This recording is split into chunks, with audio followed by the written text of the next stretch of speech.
एक बात क्लियर कर लेते हैं, ये शो अपने ही नाम को कॉन्ट्राडिक्ट कर रहा है और ये एक सही बात है, मगर सेकंड एपिसोड में इन चीज़ों को दिखा देना थोड़ा जल्दी हो गया। जिन्होंने एपिसोड देखा है वो समझ गए होंगे कि मैं किस बारे में बात कर रहा हूँ, और जिन्होंने नहीं देखा है थोड़ा रुक जाओ, उसके बारे में आगे बात करेंगे। आज के एपिसोड में भी सेंपाई का पूरा नाम पता नहीं चलता है और मैं इससे काफ़ी खुश भी हूँ, क्योंकि सेंपाई बुलाना मुझे काफ़ी पसंद आता है। हमारे सेंपाई जितने लीनियंट दिखते हैं वो उतने हैं नहीं।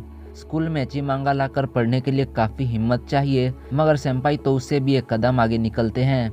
एचिमांगा को उस कमरे में पढ़ना जहाँ पर नागाटोरो चक्कर लगाती रहती है, अपने ही पैर पर हथौड़ा मारने जैसी बात है। वैम्पायर मांगा को लेकर सेंपाई को परेशान करने के बाद जब नागाटोरो उस मांगा की घटनाओं को प्रैक्टिकली करने वाली होती है, तब जाकर सेंपाई की फटती है। यहाँ पर मेरे दिमाग में बस एक ही लाइन चल रही थी, सायोनारा सेंपाई, आपके साथ वक्त बिताकर अच्छा लगा। मगर हमारे सेंपाई की किस्मत कुछ ज़्यादा ही अच्छी निकलती है। सेंपाई को जीवन का आनंद जो मिल जाता है। फर्स्ट एपिसोड में जिस लेवल पर सब कुछ हो रहा था, इस एपिसोड में वो सब एक अलग ही लेवल पर चल रहा है। ऐसा लग रहा है कि इन दोनों एपिसोड के बीच में काफ़ी वक्त गुजर चुका है। सेंपाई को भी अभी नागाटोरो की आदत पड़ चुकी है।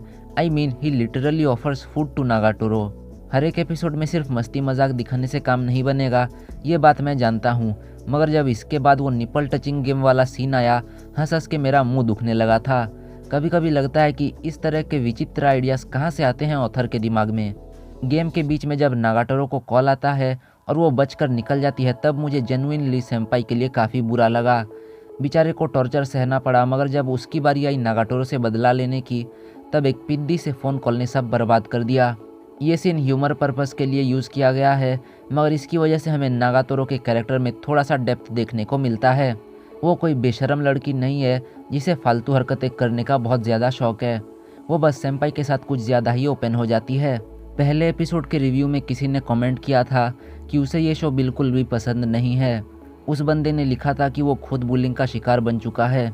अगर तुम ये रिव्यू देख रहे हो तो दोस्त, मैं तुम्हारे फीलिंग्स को समझ सकता हूँ, मगर मैं पहले ही बोल चुका हूँ कि ये एनीमे सिर्फ और सिर्फ बुलिंग के ऊपर काम नहीं करता है। हमारे सेंपाई को भी पता है कि नागातोरो उसे हैरेस नहीं करना चाहती है। वो बचपन से ही काफ़ी ज़्यादा बुलिंग को एक्सपीरियंस कर चुका है। तो दोस्त, इस एनीमे को गालियाँ देने से पहले कुछ और एपिसोड्स देख लो। अभी तो बस शो शुरू ही हुआ है। अगर फाइनल पार्ट में भी इसी तरह से नागातोरो हमारे सेंपाई को परेशान करती रहेगी तो मैं भी इस शो की बुराई करूँगा। मगर अभी के लिए शो को एंजॉय करते हैं और देखते हैं कि आगे क्या होता है। एपिसोड के आखिरी पार्ट में कुछ अनएक्सपेक्टेड चीज़ें होती हैं, वो है कैरेक्टर डेवलपमेंट। अभी तक नागातोरो की हरकतों को देखने के बाद यह गेस करना मुश्किल था कि वो लड़कों को लेकर ज़्यादा प्रोटेक्टिव निकलेगी। अगर कोई लड़का नागातोरो के पर्सनल स्पेस में पाँव रखने की कोशिश करता है तो उसे नागातोरो के रैथ का सामना करना पड़ता है। पीछे से ये सब देखकर सेंपाई समझ नहीं पाता है कि नागातोरो इस तरह से क्यों बिहेव कर रही है। सेंपाई को लगा था कि नागातोरो हर एक बंदे से मजाक करती है, मगर नागातोरो किसी भी एरे गरे लड़के से यूं ही बात नहीं करती है। तो आखिर क्यों सेंपाई के साथ नागातोरो अलग तरह से बिहेव करती है? नागातोरो का असली रूप कौन सा है? इस सब का जवाब तो आगे जाकर ही मिलेगा, क्योंकि हमारी तरह सेंपाई भी काफ़ी क्यूरियस हैं इसके पीछे का राज जानने के लिए। पहला एपिसोड शो के टाइटल के साथ सही बैठता है, मगर दूसरा एपिसोड एक चुटकी में सब कुछ बदल कर रख देता है। आखिर सेंपाई में ऐसी कौन सी बड़ी बात है जिसे लेकर नागातोरो इतनी एक्साइटेड रहती है?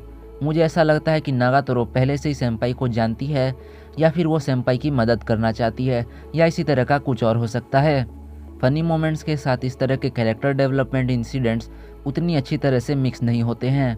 अगर इसी बात को दिखाने के लिए थोड़ा स्लो अप्रोच लिया गया होता तो काफ़ी बेहतर रहता, मगर इस यू टर्न की वजह से कई सारे सवाल उठते हैं जिनके जवाब शायद आसानी से नहीं मिलेंगे।